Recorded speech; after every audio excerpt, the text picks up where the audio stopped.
উজ্জ্বল, আমরা আজহার লিমনের প্রতিবেদনটি দেখছিলাম। এবারে তাকে আমরা স্টুডিওতে আমন্ত্রণ জানাতে চাই। আজহার লিমন, আপনাকে স্বাগত জানাচ্ছি। আপনার প্রতিবেদনটি দেখছিলাম। আজহার লিমন, এই যে টোল আদায় হচ্ছে, এটি প্রত্যাশা অনুযায়ী হচ্ছে কিনা, এবং সেই সাথে জানাবেন যে এই টোল দিয়ে ঋণ পরিশোধের যে লক্ষ্যমাত্রা ধরা হয়েছে সেটি আসলে সবশেষ কি অবস্থায় আছে?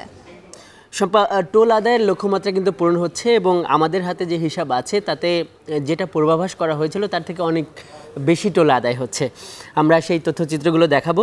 তবে পদ্মা সেতুর যে সফলতা বা পদ্মা সেতুর উপকারিতা কিন্তু শুধু আর্থিকভাবে বিবেচনা করলে হবে না।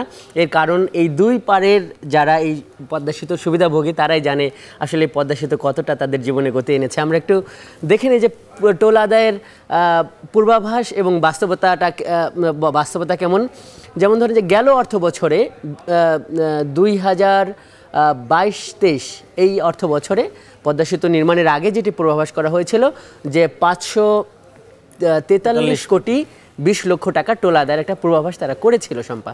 কিন্তু আমরা দেখছি যে বাস্তবে গেল বছরে 801 কোটি 44 লক্ষ টাকা টোল আদায় হয়েছে, এবং সেটি কিন্তু 250 কোটি টাকার পূর্বাভাসের তুলনায় বেশি আমরা দেখতেই পাচ্ছি। আমরা এই যে গেল অর্থ বছর যেটি মাত্র শেষ হলো সেটির যদি দেখি তাতে আমরা দেখব যে তারা পূর্বাভাস করেছিল, বাংলাদেশ সেতু কর্তৃপক্ষ 654 কোটি টাকার একটা পূর্বাভাস করেছিল, কিন্তু সেটিতেও কিন্তু দেখছি যে প্রায় 200 কোটি টাকা বেশি টোল আদায় হয়েছে।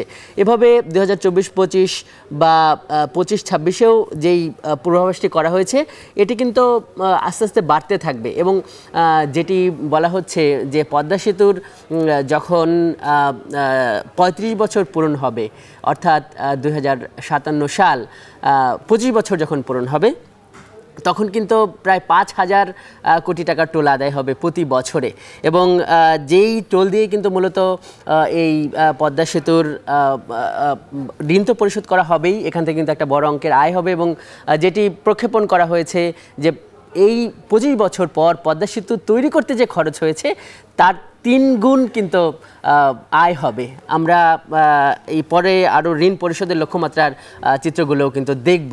আমরা দেখছি যে পদ্মা সেতু ঋণ পরিশোধের যে লক্ষ্যমাত্রা, জানেন যে পদ্মা সেতু নির্মাণের জন্য এটি যেহেতু দেশীয় টাকায় তৈরি হয়েছে, অর্থ বিভাগ থেকে উজ্জ্বল 29,000 কোটি টাকা, প্রায় 30,000 কোটি টাকার একটা ঋণ নেওয়া হয়েছে 1% হার সুদে, যেটি পরিশোধ করার জন্য 35 বছর সময় পাবে সেতু কর্তৃপক্ষ, এবং এটি 140টি কিস্তির মাধ্যমে কিন্তু পরিশোধ করা হবে। তাতে প্রায় 36,000 কোটি টাকা প্লাস, অর্থাৎ 36,000 কোটি টাকার বেশি সুদ এবং আসল সহ পরিশোধ করতে হবে।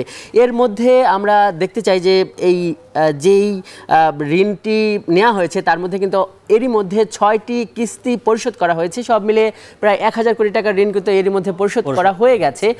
আরেকটি কিস্তি এই মাসে আরো দুটি দেওয়া হবে, 2টি কিস্তি হবে। আমরা একটু দেখে নেই।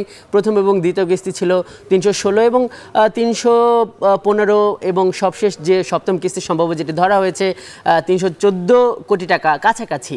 এবং এটি মোটামুটি বলা হচ্ছে যে 18 বছরেই কিন্তু এই নির্মাণ ব্যয়টা উঠে যাবে। এর কারণ হলো যে 18 বছরে কিন্তু এই ঋণটা পরিশোধ হয়ে যাবে উজ্জ্বল।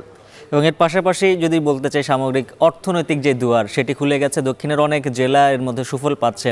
পদ্মের পুরোপুরি যেই সুফলটা সেটিকে আমরা আসলে পাওয়া যাচ্ছে কিনা, এবং আরো সুফল পেতে আরো কি কি বিষয় করণীয় আছে? পদ্মা সেতুর জিডিপির ব্যাপারে কিন্তু এই নির্মাণের আগেই একটা পূর্বাভাস করা হয়েছিল, কিন্তু এই বিষয়গুলো জন্য অপেক্ষা করতে হবে উজ্জ্বল। কিন্তু এর বাইরে আমরা যদি দেখি যে দুই অঞ্চলের যে পরিবর্তনটা, সেটা কৃষি বিপ্লবের কথা যদি বলি, শিল্পায়নের কথা যদি বলি, সেটি কিন্তু এর মধ্যে শুরু হয়ে গেছে।